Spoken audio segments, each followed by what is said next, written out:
My son told me I was in the way of the business because of my daughter-in-law. He changed the documents to his name. I just nodded. I took a deep breath and left without arguing. What nobody knew is that the very next day, I went straight to the notary. In less than an hour, I reversed everything my son had done behind my back. I sold the company, I sold the ranch, and every single asset he thought he already controlled. I cut off the monthly deposits that supported that couple, and I asked for the new owner to be notified immediately. 2 days later, the new owner arrived at the company. My son and my daughter-in-law never imagined what was about to happen. They were fired right at the door in front of everyone, without ceremony, without explanations. And that was when the calls started, one after another. 97 in total. Desperate. My son begged me to speak with the new owner. But by then I was already on a cruise ship, holding hands with my wife, watching the sea open up before us. My wife Linda was laughing beside me. "Ernest, let it go. Stop counting." But I could not. Every ignored ring was a small triumph. Every desperate message without a reply was pure justice. My name is Ernest Miller. I am 67 years old, and exactly 1 week ago my son stole my company, or so he thought. Let me explain how a man of my age, whom they called a burden, managed to dismantle in 72 hours what took his son 3 years to plan. But first you need to understand who I am, who I was, and what I built with these hands that my own son now considers useless. I was born on a small ranch in Texas. My father grew corn on land that was not even his. I was the third of 7 brothers. We ate beans and bread 6 days a week. On the 7th, if we were lucky, there was a little meat. At 16, I came to Houston with $50 in my pocket and a stupid dream: to be someone. I worked as everything: a loader at the market, a helper in a mechanic shop, a truck driver. I learned that money is not given away. It is earned with sweat, with early mornings, with hunger. At 25, I met Linda at a county fair.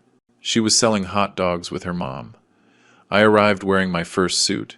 It was used but ironed with pride. I bought 6 hot dogs from her, even though I was only hungry for 2. She laughed at me. "Are you going to eat all that by yourself?" "No," I told her. But I needed an excuse to stay here longer. We got married 8 months later. We had nothing. Only youth and the desire to eat the world. At 30, with a loan that took me 3 years to pay off, I bought my first used excavator. I started renting excavation services to construction companies. Linda kept the accounts in a kitchen notebook. We worked 16 hours a day, we slept 5. But we grew. In 10 years I already had 5 machines. In 15, a fleet of 20 units and my own workshop. In 20, I founded Miller Machinery Incorporated, a company that not only rented equipment but manufactured it. We innovated. We adapted foreign technology to American needs. At 50 years old, I was the owner of a company that invoiced $4 million a year. I bought a 300-acre ranch where Linda always dreamed of raising horses. I built a 2-story house with a view of the mountains. And I gave my son Ryan everything I never had: the best private schools, university in Chicago, trips abroad, a new car when he turned 18, a position in the company without having to beg for opportunities like I did. Ryan grew up without knowing what hunger was, without knowing the humiliation of borrowing money, without understanding that respect is earned, not inherited. 3 years ago, he married Jessica. She came from Dallas, from a family with new money. Her father had made a fortune with fast food franchises, people who believed that having money made you superior, people who saw others as stepping stones. Since the wedding, Linda had a bad feeling. "That girl has eagle eyes," she told me. "Calculating, always measuring." I defended her. "It is just her way. She comes from another world. She will adapt." How wrong I was. The first 6 months were normal. Jessica smiled at Sunday dinners. She asked about the business with genuine interest, or so it seemed. But then she started accompanying Ryan to the office. "I just want to learn about the family business," she said. "Someday we will have children, and I want them to understand where their heritage comes from." I nodded. It seemed logical to me, even admirable. But Jessica did not come to learn. She came to conquer. She started subtly. Comments in meetings: "Mr. Miller, would it not be more efficient to automate this process? In my dad company, they already use software that reduces costs by 30%. Ryan told me that several clients have complained about delivery times. Maybe we need to review the procedures, I explained. I argued. I, who had built that company from zero, had to justify every decision to a 30-year-old girl who had never dirtied her hands with motor oil. Ryan began to change. He stopped asking for my opinion. He made decisions without consulting me. If I questioned something, he answered in front of the employees. My dad is old school. We have to modernize. The employees, those people who had worked with me for 20 years, started looking at me with pity, as if I were a relic, a burden. That word still burns in my chest. 2 months ago, Ryan and Jessica came to my office one afternoon. They had serious, rehearsed faces. "Dad, we need to talk." I sat down. They remained standing. That already seemed like a lack of respect to me. But I stayed silent. "Jessica and I have been analyzing the company," said Ryan. "We believe the moment has come to make important changes in the structure." "What kind of changes?" Jessica took out a folder. Always so prepared, always so efficient. "Mr. Miller, with all the love in the world, the company needs more agile leadership. You have done an extraordinary job during all these years, but the market changed. The competition is fierce. We need someone who is 100% focused, without the distractions of age." The distractions of age? As if my 67 years were a disease. "Jessica, I have run this company for 35 years. I know every client, every supplier, every operation." "Exactly," said Ryan. "That is exactly why, Dad. You already gave everything. You already fulfilled your duty. Now is the time for you to enjoy your retirement. Travel with Mom. Rest." "I do not want to retire." Awkward silence. Jessica and Ryan looked at each other. That was when I knew they had a plan B, Dad. Ryan took a deep breath. "We have consulted with a corporate lawyer. It turns out there are some irregularities in the legal structure of the company. Tax issues that could bring us serious problems." "Irregularities, Ryan. Notary Ross reviewed all those documents 6 months ago. Everything is in order." "Well, this lawyer is a specialist in modern corporate law. He says the best way to protect the family assets is to transfer the shares to the next generation. It is common, Dad. All family businesses do it." There was the real objective. "What do you want me to do? Sign the company over to you?" "It is not like that, Dad," said Ryan. But his voice sounded fake. "It is just reorganizing the legal structure. You would still be part of the board, obviously," Jessica added. "Mr. Miller, this also protects you. If something happens, God forbid, the company would remain in legal limbo. This way we ensure continuity." I looked at them in silence. At my son, the man I once carried on my shoulders through the streets of the ranch, the boy who cried when I left him at school, the young man who hugged me when I gave him the keys to his first car. Now that man saw me as an obstacle. "It is fine," I finally said. They blinked surprised. "It is fine?" Ryan repeated. "Yes. If you believe that is best for the company, we will do it. But I want to review all the documents calmly. Have the lawyer send them to me. I will give you an answer in a week." Jessica smiled. "Victory." "Of course, Mr. Miller. Attorney Carter will send you everything by mail." They left my office holding hands. I watched them walk away. Ryan whispered something in Jessica's ear. She laughed. I was left alone at my desk. The same desk where I had signed my first big contract, where I had celebrated every triumph, where I had cried in silence when the company almost went bankrupt in the crisis of 2008 and I managed to save it. Now that desk was no longer mine, or so they believed. Linda entered half an hour later. She knows me too well. "Ernest, what happened?" "You have that face." I told her everything, every word, every betrayal disguised as business advice. My wife, that woman who has shared 40 years of laughter and tears with me, sat in silence. Then she said something that surprised me. "What are you going to do?" She did not tell me to forgive them. She did not ask me to think it over. She just asked me what I was going to do. Because Linda had also seen the contempt in Jessica's eyes. She had also heard the comments. The documents arrived 2 days later. A thick manila envelope delivered by private courier. The sender, Attorney Gerald Carter, corporate lawyer.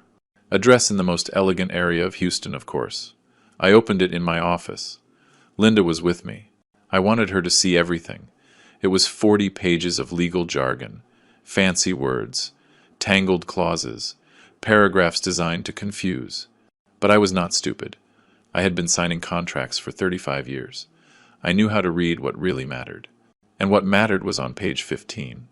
Mr. Ernest Miller totally and irrevocably cedes ownership of the shares representing 100% of the capital stock of Miller Machinery, Inc. in favor of Mr. Ryan Miller. Total, irrevocable, 100%. They were not asking me to share the company. They were taking it from me. I kept reading. There was more. Mr. Ernest Miller resigns from any administrative directive or legal representation position within the company, committing not to intervene in operational, strategic, or financial decisions. They were kicking me out of my own company. But there was something else that froze my blood. A clause in small print almost hidden on page 32. The grantor acknowledges having received as consideration the symbolic amount of $1, declaring his conformity and releasing the assignee from any additional obligation. $1. My company, my life, my sweat, my blood. For $1, Linda read over my shoulder. I heard her hold her breath. Ernest, this is robbery. Yes, I said with a calm voice. Too calm. That is exactly what it is. My phone rang. Ryan. Dad, did you receive the documents? Yes, son. I am reviewing them. Perfect. Attorney Carter says we can sign on Friday at his office. I will pick you up at 10 in the morning. Jessica will also be present, so she understands the whole process well. Of course Jessica was going to be present. She was the architect of all this. Ryan, I have some doubts about certain clauses. I heard a sigh of impatience on the other end of the line. Dad, that is why the lawyer will be there. He explains everything to you. But believe me, this is the best for everyone. I already spoke with the accountant and the director of operations. Everyone agrees the company needs this change. You spoke with my employees.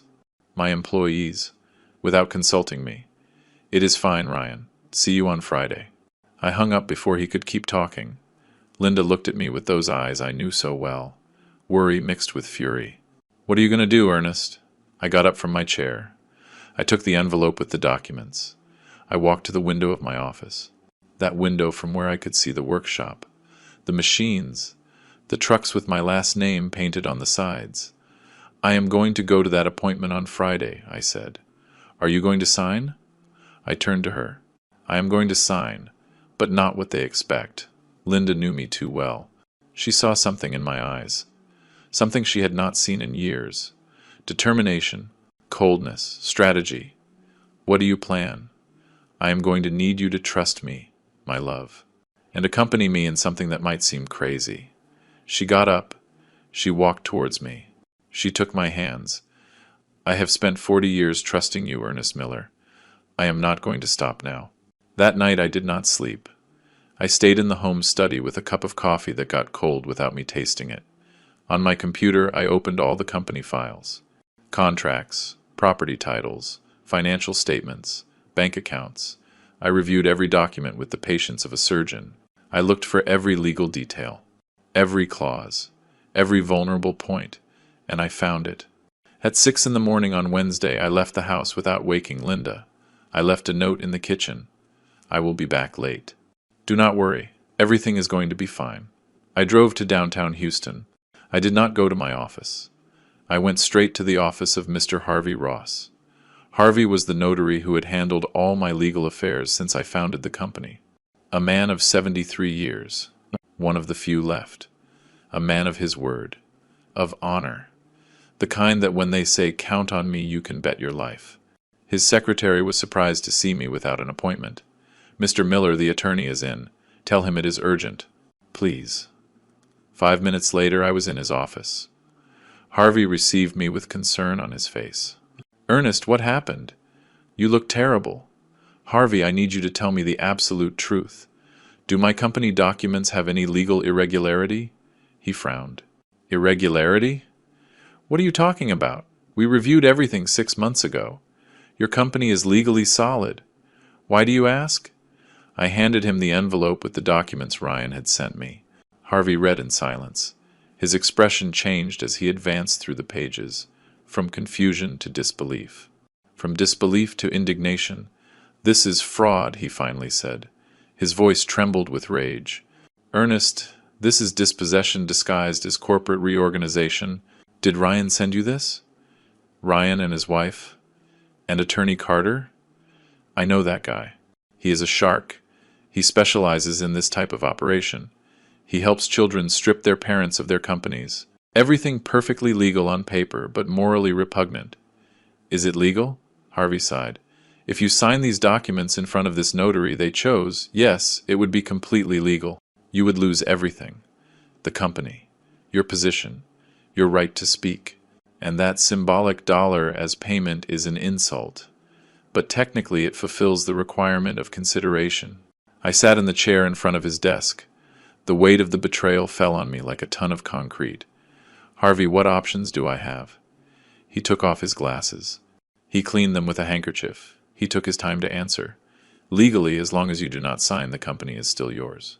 Totally yours, you have absolute control, but if you sign, I am not going to sign that. But I need to do something else. Something they do not expect." Harvey looked at me intensely. "What do you have in mind?" I took a deep breath. "I want to sell the company. All of it. Complete. Before Friday." Harvey remained silent for 5 seconds that seemed eternal. "Ernest, that is. Complicated. A sale like that requires time. Valuation.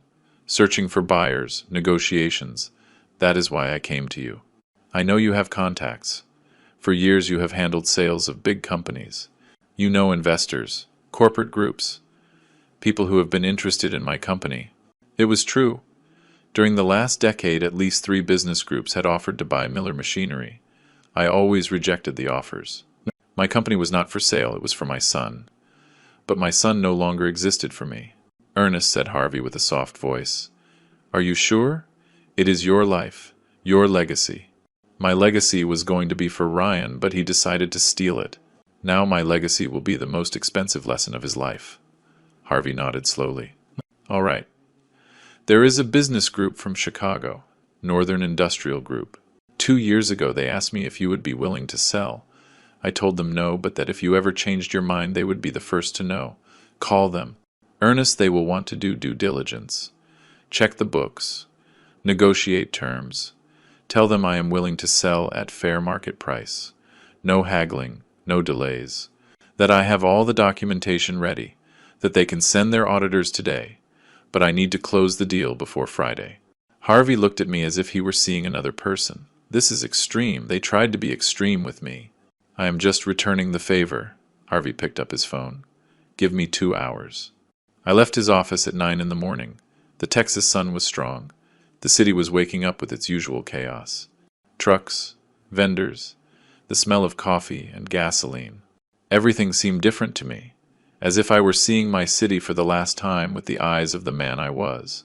I drove to the ranch. I needed to be in that place. Walk on those lands I bought with the profits of 10 years of work. See Linda horses grazing calmly. Sit on the porch of the house and remember why all this had been worth it. Linda was in the kitchen when I arrived. She was preparing food as if it were a normal day, but nothing was normal anymore. How did it go? In a few hours we will know. Everything might change, my love. She left the pot on the stove. She wiped her hands on her apron. She approached me. "Ernest, are we going to lose the ranch?" "Probably." I expected tears. I expected resistance. But Linda just nodded. "This ranch is beautiful, but without dignity, without respect. It is just dirt and walls. If we have to let it go to recover our peace, we let it go. That is why I married this woman." My phone rang at 11:30. "Harvey, Ernest. They are interested, very interested. The CEO of Northern Industrial Group is flying in from Chicago this afternoon. He wants to meet tomorrow first thing in the morning. Perfect. But there is something else. I also called an acquaintance who handles luxury real estate. I told him about the ranch. He has a client from Houston looking for a property exactly like yours. Do you want to sell it too?" I looked out the window. The horses. The trees. The house we built. "Yes. Sell it all." I hung up. Linda hugged me from behind. "Are you sure about this?" I have never been more sure of anything in my life. That night we had dinner in silence. Neither of us had much to say, but there was a strange peace between us. The peace that comes when you finally make a decision after months of suffering. Ryan called me at 9 at night. Dad, is everything okay? I called you at the office and they told me you did not go. I am at the ranch, son. I needed to think. Think about what? Dad, you already reviewed the documents, right? On Friday we sign, and that is it. It is simple. Yes, Ryan, it is very simple. Perfect. I will pick you up at 9:30. Jessica is very excited.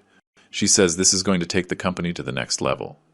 Of course she was excited. See you Friday, son. I hung up. Linda looked at me from the sofa. Are you going to tell him before? No. Let him find out when everything is done.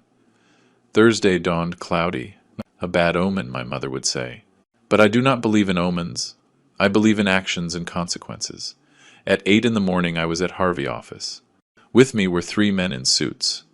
The CEO of Northern Industrial Group, his financial director and his corporate lawyer, and Mr. Miller, said the CEO, a man of about 50. We have admired your company for years. The way you have innovated, your reputation with clients, the loyalty of your employees. It is exactly the type of operation we want in our portfolio. They reviewed the numbers. All night. Your books are impeccable. The company is even more solid than we thought. How much do you offer? The financial director slid a document across the table. $6 million. Cash. Immediate transfer. It was a good price. Fair. Maybe even generous. When can you close? Today. Now. If you are ready. I looked at Harvey. He nodded. The documents were prepared. There is one condition, I said. The 3 men looked at me with attention. My son Ryan works in the company as director of operations. My daughter-in-law Jessica is also on the payroll as an advisor. I want both of them fired immediately after the sale is finalized.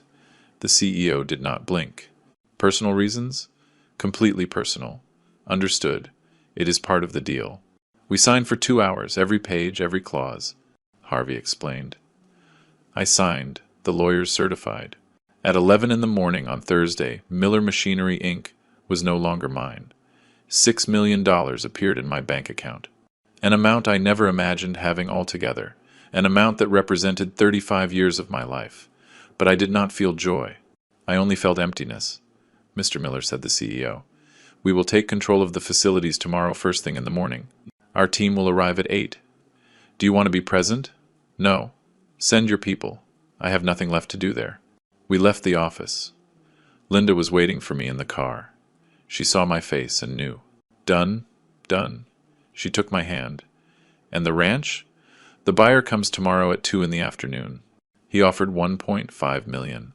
I accepted. Linda closed her eyes. A tear rolled down her cheek. The first I saw in this whole process. 40 years on that ranch. Ernest, I know, my love. I know.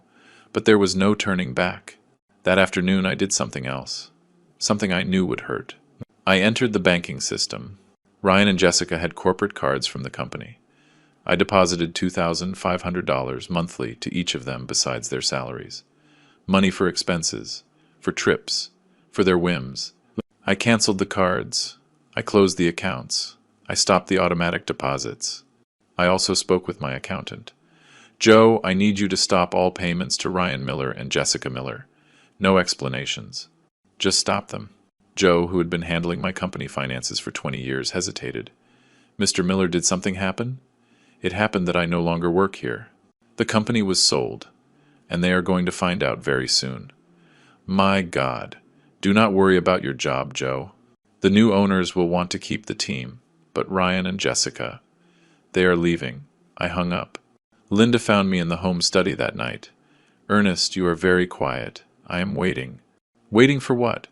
Waiting for the chaos to begin. And the chaos began exactly at 8:15 in the morning on Friday. Ryan arrived punctual at the ranch to pick me up.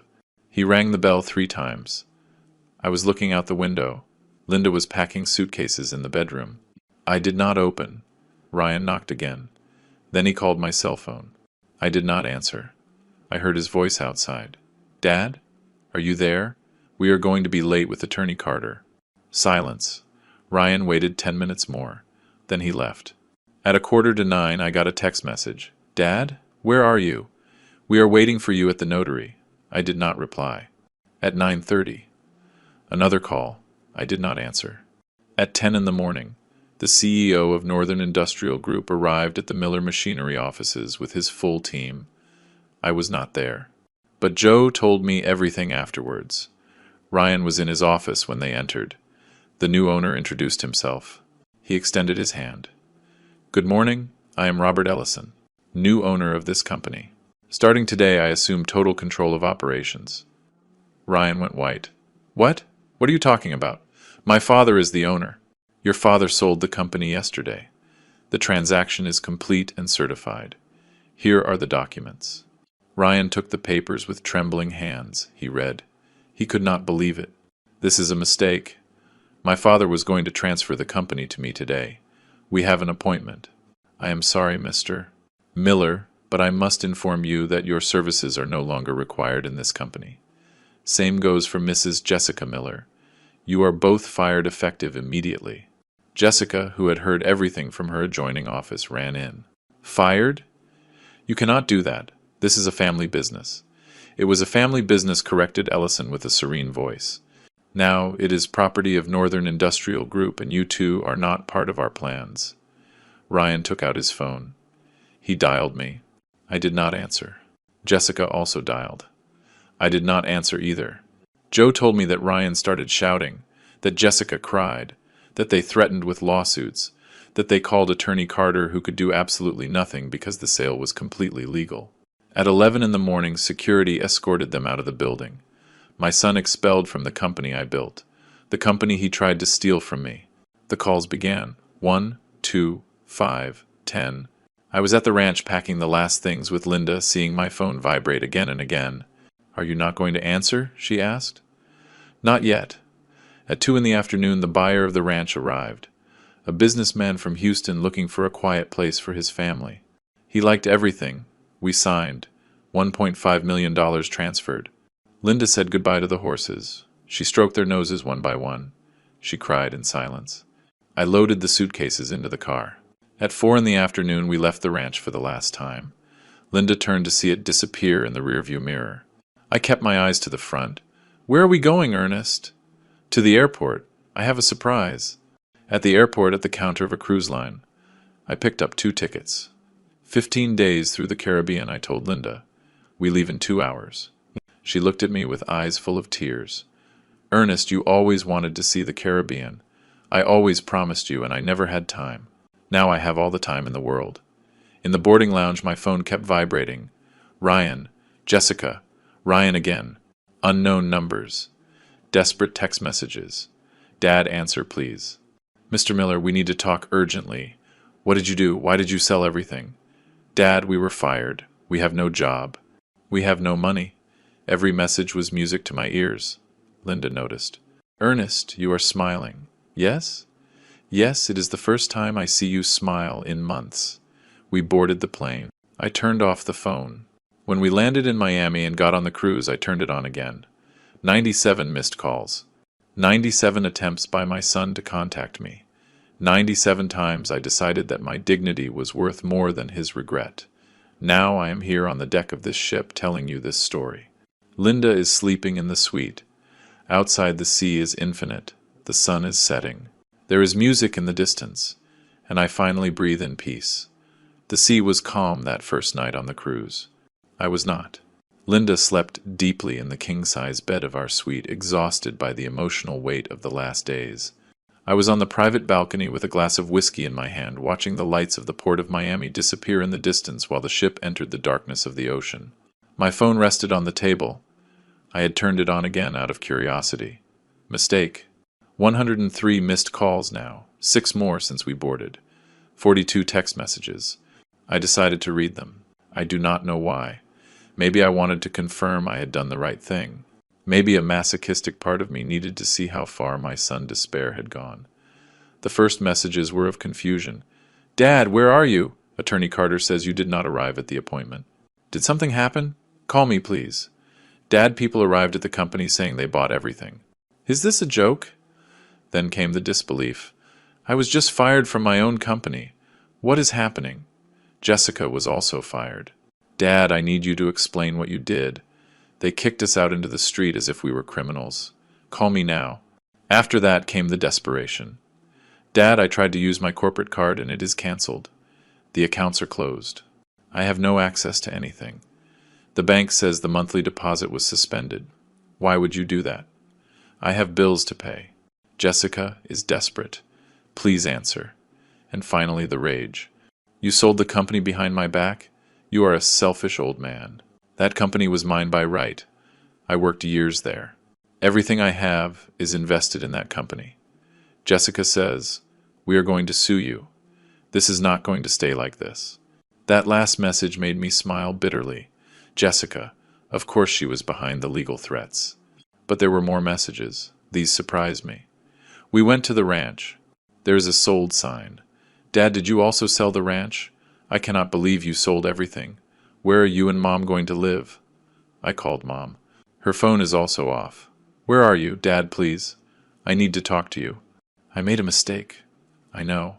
But you cannot destroy my life like this. That last message had arrived 30 minutes ago.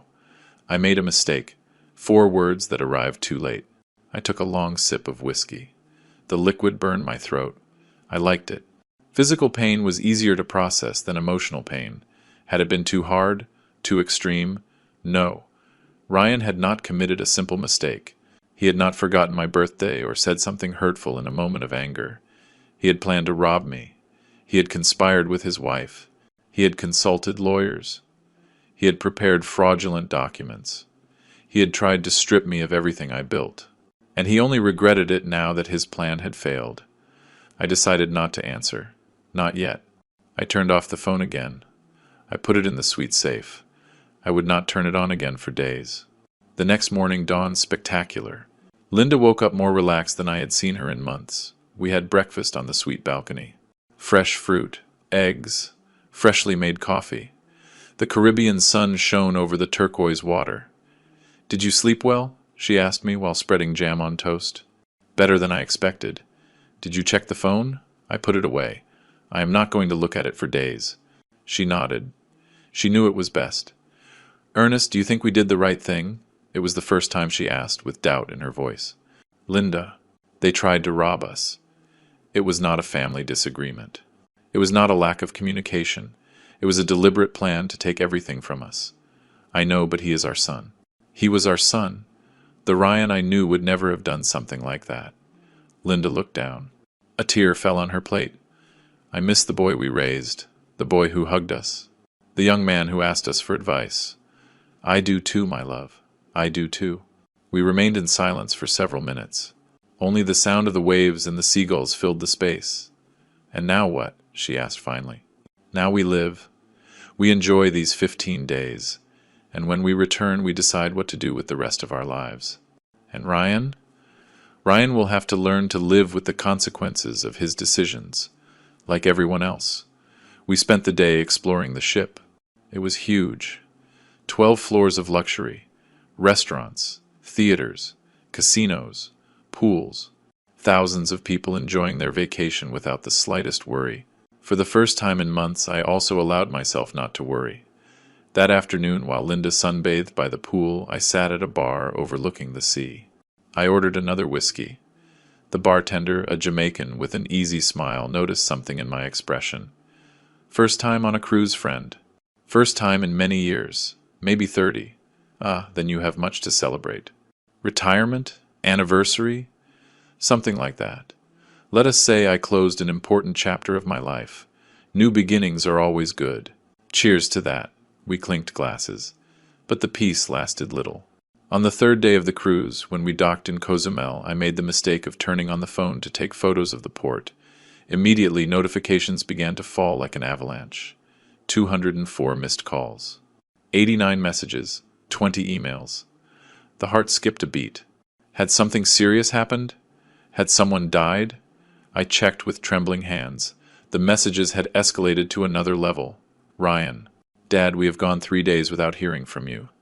Mom does not answer either. I am worried. If you are angry, I understand, but at least tell me you are okay. I went to the house. It is empty. The neighbors say you left. Where to? Dad, I need money. I have to pay the apartment rent. The savings ran out. They cut my electricity. Jessica is desperate. Her parents do not want to help us. Do you know what is humiliating? That my wife family sees me as a failure. All this is your fault. Jessica had also started sending me messages. Mr. Miller, I know you are upset with us, but this is already too much. Ryan is destroyed. He does not sleep. He does not eat. He just cries. You are his father. How can you do this to him? My lawyer says we can sue you for dispossession, for family abandonment, for manipulation. You are going to end up losing in court, and then you really will have nothing left. But the message that impacted me most was from Joe, my ex-accountant. Mr. Miller, I need to speak with you urgently. Ryan came to the company yesterday. He made a scene. He screamed in front of all the employees. He said you betrayed him, that you stole his future. The new owners had to call security to remove him. He is very bad, Mr. Miller. Very bad. I closed my eyes. I took a deep breath. Linda approached. We were on the deck of the ship ready to go down to explore Cozumel. What happened? You went pale. I showed her the messages.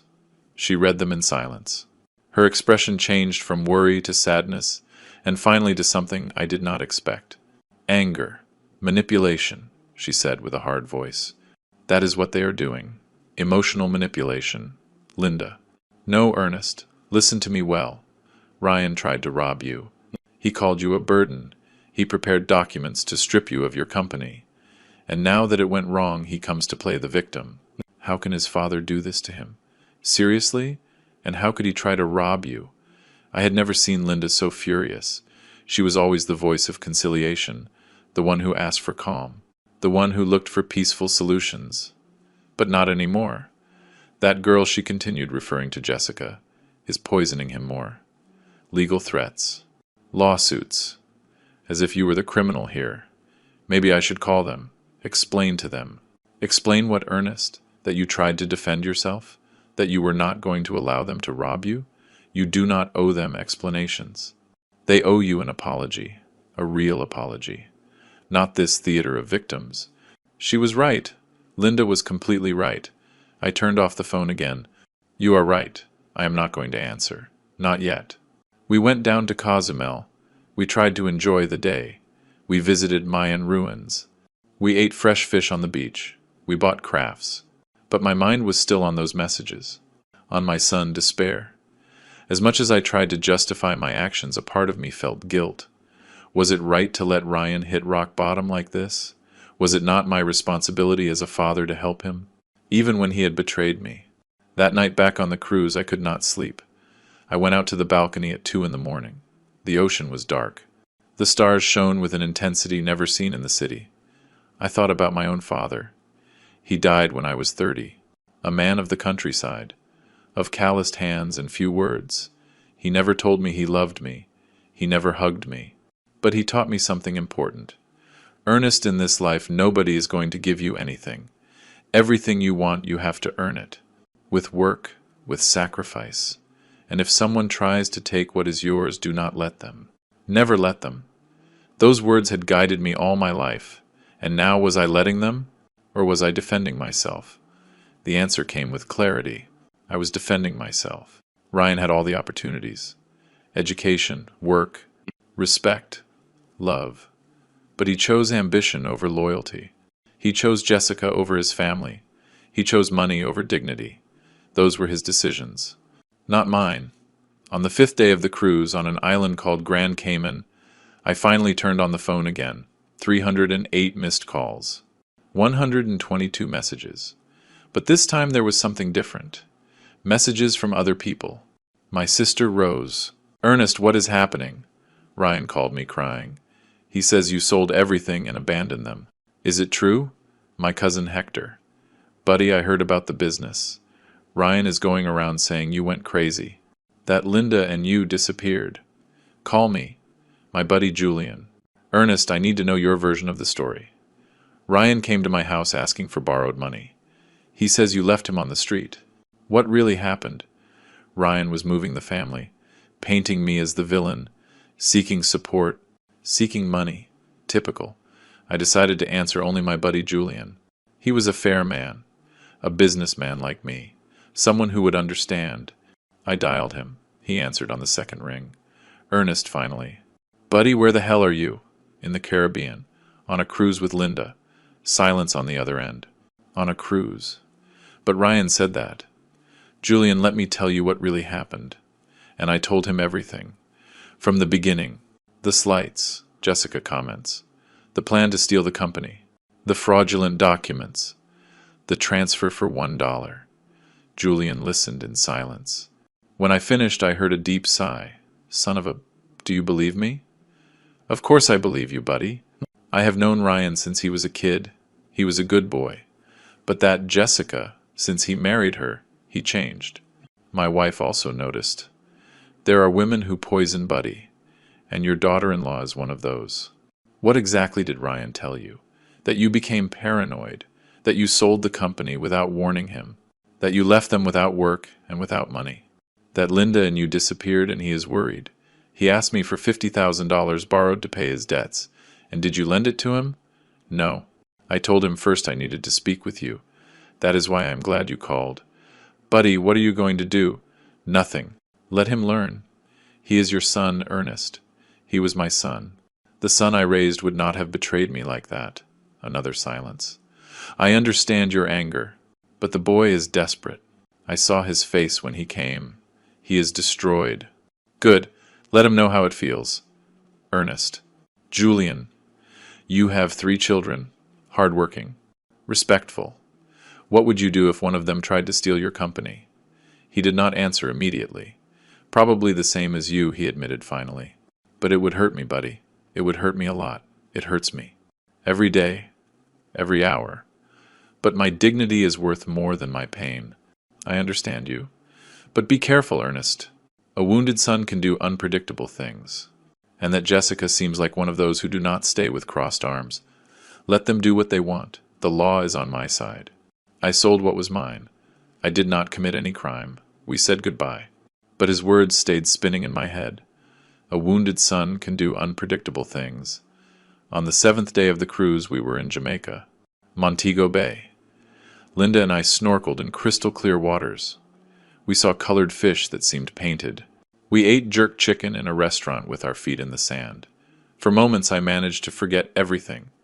For moments I was just a 67-year-old man enjoying life with his wife. But the moments did not last. That night, while we dined in one of the elegant restaurants of the cruise, my phone vibrated in my pocket. I had turned it on to take photos during the day. A message from an unknown number. Mr. Miller, I am attorney Gerald Carter, the lawyer who prepared the documents for the transfer of your company. I need to speak urgently with you. Ryan Miller and Jessica Miller have hired me to initiate legal actions against you. Call me, please. The bite of food got stuck in my throat. Linda noticed my expression. What happened? I showed her the message. She pursed her lips. Her hand trembled slightly when she took her glass of wine. We knew this could happen. Yes, but reading it is different. Are you going to call him? No. That guy worked for them. He prepared the documents to rob me. Now he wants to negotiate. Surely they sent him to scare me. What if the lawsuit is real? Let them sue. I have all the documents. I have witnesses. I have Notary Ross on my side. They have no case. But the dinner was already ruined. The taste of the food had turned to ash in my mouth. The next day, more messages from Attorney Carter. Mr. Miller not responding is not going to make this disappear. My clients are willing to reach an agreement, but we need to talk. If you do not respond in 48 hours, we will proceed with the formal lawsuit. I decided to do something that was maybe stupid, but I needed to do it. I responded, Attorney Carter, you prepared fraudulent documents to strip me of my company. You tried to be an accomplice to a legal robbery, and now you want to negotiate. The answer is no. Sue if you want. See you in court. The answer arrived in minutes. Mr. Miller is misinterpreting the situation. Those documents were perfectly legal. Your son has rights over that company. He worked there for years. He worked with a generous salary that I paid him. The company was mine, completely mine, and I sold it. End of story. It is not that simple. There are laws about family businesses, about legitimate expectations of inheritance, about paternal obligations. Talk to a judge then. I already spoke with mine. I blocked the number. Linda hugged me that night in the suite. I am proud of you, that you do not let yourself be pushed around. Do you think I am doing the right thing? I think you are defending what you built, and that can never be wrong. But I was no longer so sure. On the 10th day the cruise docked in the Bahamas. Nassau, a paradise island where the rich of the world went to hide their money and their secrets. We were walking through the local market when I received a call from Harvey Ross, my notary. Mr.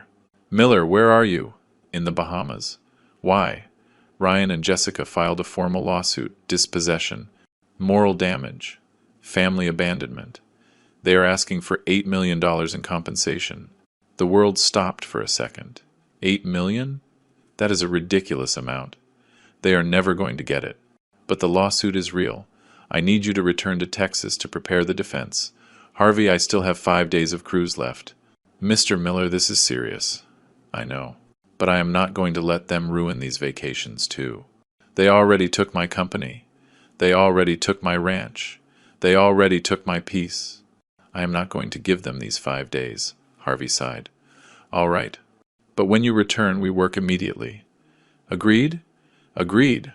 I hung up. Linda looked at me with worry. 8 million? They are not going to win. Harvey said so. It is just to scare me. Ernest, no. We are not going to think about that. We are going to enjoy these last days. When we return, we face whatever comes. But the black cloud was already over us. The rest of the trip was different. We were still in paradise, but our minds were in Texas, in trials, in lawsuits, in the war that was coming. The last night on the cruise, I organized a special dinner in our suite. I ordered champagne, lobster, the best wine. I wanted to end the trip with some dignity. Linda put on her favorite dress. I put on the suit she had given me on our last anniversary. We toasted on the balcony with the dark sea extending to infinity. To us, I said, to 40 years together, to everything we built, to everything we lost, and to everything we still have left. To us, she repeated, and her eyes shone with tears. We made love that night like we hadn't in years, with urgency, with passion, as if we needed to confirm that we were still alive, that we were still us. Afterwards, lying in the dark, Linda asked me something that broke my heart. Ernest, do you think someday Ryan will understand why you did this? I do not know, my love, but I need him to understand that respect is not optional, that family is not a commercial transaction, that betraying your father has consequences. And if he never understands, if we lost our son forever, I could not answer, because it was the same question that tormented me every night. Had it been worth it? Was recovering my dignity worth losing my son? The last day of the cruise, while the ship returned to Miami, I turned on the phone for the last time. 436 missed calls, 212 messages, but I did not read them anymore. They did not matter anymore. Linda and I packed in silence. We left a tip for the cleaning staff. We got off the ship like two survivors of a war that nobody else had seen. In the Miami airport, waiting for our flight back to Houston, I finally decided to listen to the last voice messages Ryan had left. There were 17. The first was of rage. Dad, this is the last straw. Disappearing like this. You do not even have the guts to show your face. The fifth was of desperation. Dad, please, I need to speak with you. Jessica and I have no money. They are going to kick us out of the apartment. The 10th was a plea. Dad, I made a mistake. I admit it. But I do not deserve this. Please call me. The last message had arrived just 6 hours ago. It was different. Ryan's voice sounded tired. Defeated. Dad, I do not know if you are going to listen to this. Probably not. Probably you already erased me from your life. Jessica says you are a cruel old man who stole our future. But I just want to know if you are ever going to forgive me, if we can ever talk again, because I miss my dad. Even if I was an idiot, even if I tried something unforgivable, I miss you, Dad, and I am sorry. I am truly sorry. His voice broke at the end. I heard a sob before he hung up. Linda saw tears rolling down my cheeks. What did he say? That he is sorry. That he misses me. Are you going to answer him? I looked at the phone. I looked at my wife. I looked at all the people in the airport, living their lives without any idea of the pain I carried. Not yet, but soon, because there was something Ryan needed to understand. Forgiveness is earned, it is not begged for, and I needed to know if his regret was real, or just another manipulation to recover what he had lost. We boarded the plane back to Texas, back to face the lawsuits, the trials, the divided family, the looks of pity or judgment, but also back to rebuild, to decide what to do with the rest of our lives. Because for the first time in 35 years, I was completely free. I had no company to manage. I had no ranch to maintain. I had no employees to worry about. I only had Linda, $8 million in the bank, and a whole life ahead. The question was, what was I going to do with it? And more importantly, would I ever see my son as my son again, and not as the man who tried to rob me? Those answers would arrive soon, very soon. The plane landed in Houston at 8 at night. Rain, of course it was raining. As if the sky wanted to give the perfect welcome to our return to reality. Linda and I went through customs in silence. We collected the suitcases. Neither of us wanted to leave the airport, because outside everything we had left pending waited for us. In the taxi on the way to a hotel I had reserved from Miami, I turned on the phone for the last time. 500 missed calls. I did not count them all. The number did not matter anymore. But there was a message from Harvey Ross that I could not ignore. Mr. Miller, I need to see you tomorrow without fail. The lawsuit advanced faster than expected. There is a preliminary hearing in 3 days. And there is something else you have to know. Call me as soon as you arrive. Something else you have to know. Those words put a knot in my stomach. I dialed him from the taxi. Mr. Miller, are you already in Houston? I just arrived. What is happening, Harvey? What is that something else? I heard a heavy sigh on the other end. It is better we talk in person. Tomorrow at 9 in my office. Harvey, do not do this to me. Tell me now. Another silence. Ryan went to the media, to a local news program.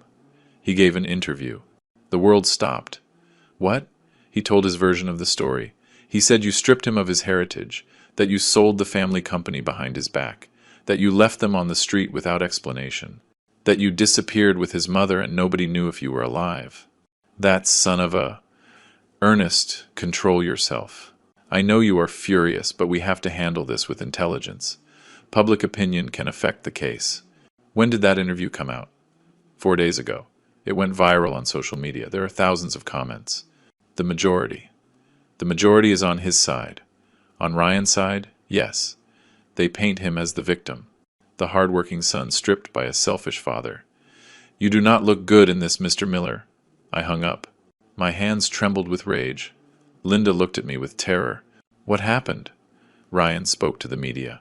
He is defaming us publicly. My God. I asked the taxi driver to take us directly to my sister Rose's house. I needed to see that interview. I needed to know exactly what my son had said. Rose opened the door with a face of surprise and relief. Ernest. Linda. Thank God you are okay.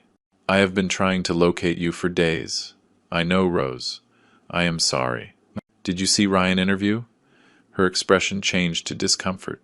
Yes, I saw it. Show it to me. We entered her living room. Rose took out her tablet. She searched on YouTube. There it was. Son denounces father for dispossession of family business. Full testimony. 400,000 views. I pressed play. The screen showed Ryan sitting in a television studio. He looked gaunt. Deep dark circles. Beard of several days. The perfect image of a destroyed man. The host, a woman of about 40 with a sensationalist tone, began. Ryan Miller worked for 10 years in his father company. A family business that he believed would someday be his. But everything changed in a week. Without prior warning, his father sold everything and disappeared. Ryan, thanks for being here and sharing your story. Ryan wiped his eyes. Perfect acting. Thanks for receiving me. It is hard to talk about this, but I need people to know the truth. Tell us what happened exactly. My father is a man I admire, or admired. He built an incredible company from zero. He taught me everything I know about business. I worked by his side for years. I thought we were a team, that someday I would take the reins and he could retire calmly. And what changed? My wife, Jessica. She started helping me with ideas to modernize the company. My dad took it as a threat, as if we wanted to take his place. He started distancing himself, making decisions without consulting us. Lies. Pure lies. The host nodded with fake empathy. And what happened next? One day he told me we had to talk about the future of the company.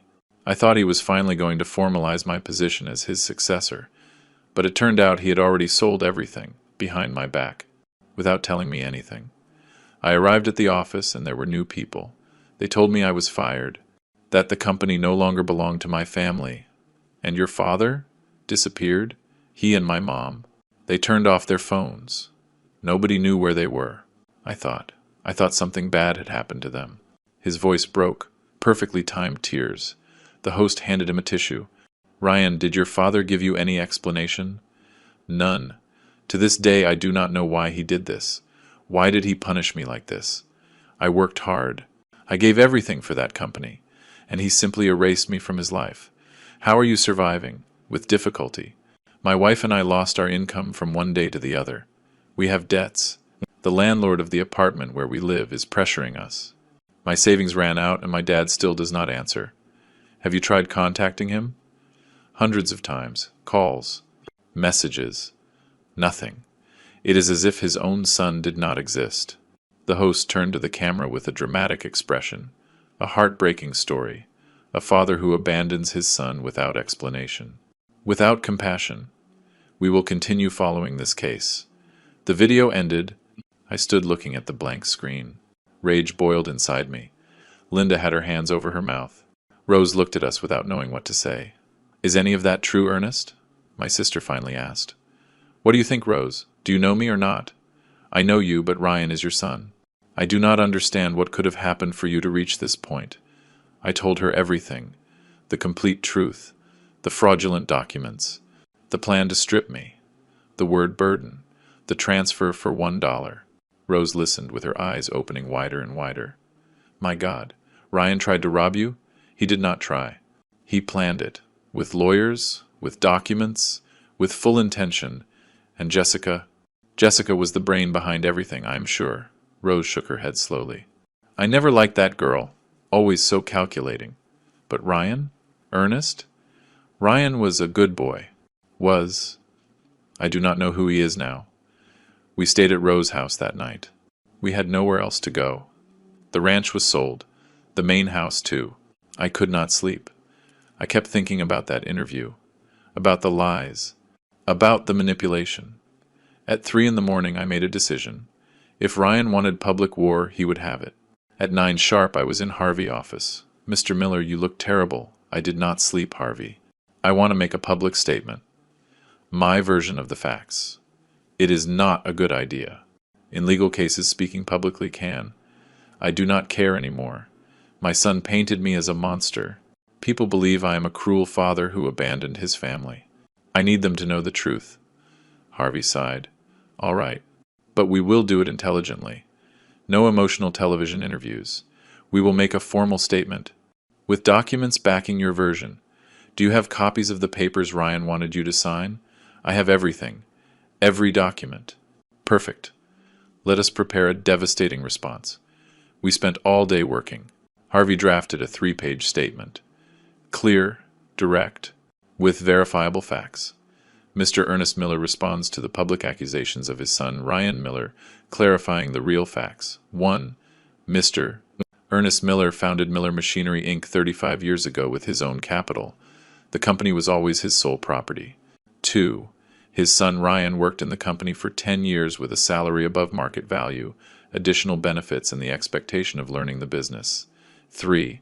In recent weeks, Ryan and his wife Jessica presented Mr. Nate Miller with documents transferring the totality of the company to Ryan, name with a compensation of $1 American. 4. Said documents were prepared without the knowledge or consent of Mr. Miller, constituting an attempted dispossession. 5. That Mr. Miller, in exercise of his legitimate right as sole owner, decided to sell the company to a third party to protect his assets. 6. Mr. Miller deeply regrets that his son has chosen to publicly defame him instead of accepting the consequences of his actions.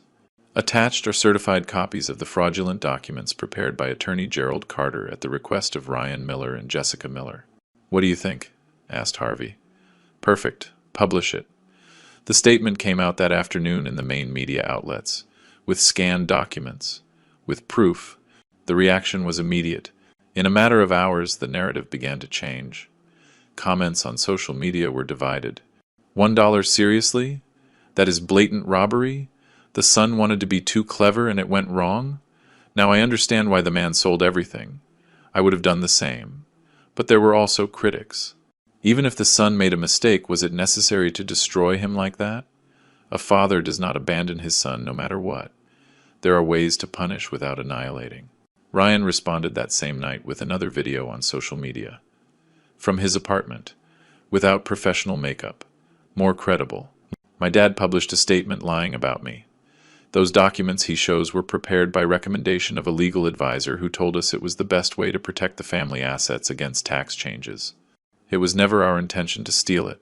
We just wanted to modernize things. My dad misinterpreted everything and decided to destroy me. That is the truth.